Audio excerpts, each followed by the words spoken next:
lanzamos la aplicación.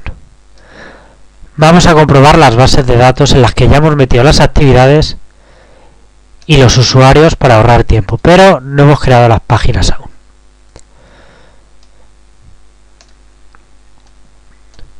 Pedimos el recurso principal, en el cual se nos muestran las actividades y las páginas si estuvieran. En actividades podemos ver las actividades que hay, cómo podríamos ordenarlas y si queremos redirigirnos a ella, con la descripción incluida. No nos dejará modificar nada, es decir, añadir o puntuar, porque no estamos registrados. Si nos registramos, tenemos la página de doc, a la que por ejemplo llamaremos doc.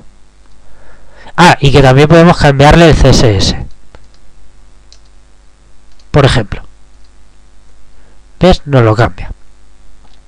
Ahora en actividades podemos ya añadirlas, por ejemplo, la primera y la segunda, y puntuaremos la primera, aunque la segunda no.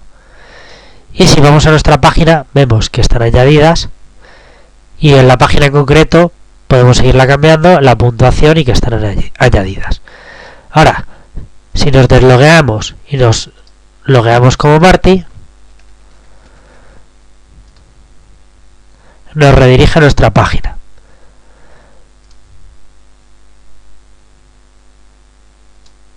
Ahora podríamos añadir. Añadiremos, por ejemplo, las dos siguientes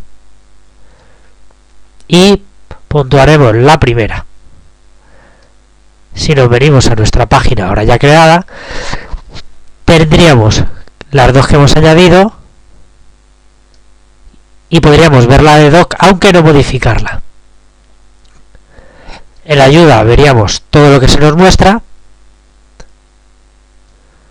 y podríamos pedir el canal RSS principal y el del usuario, por ejemplo el de doc, independientemente de que estemos logueados o no. También, si nos deslogueamos, podríamos ver las páginas de usuario y no podríamos modificar ninguna. En principal también las veríamos. Por último, si le diéramos a actualizar, volvería a coger el CSS, parsearlo entero y guardar los datos nuevos.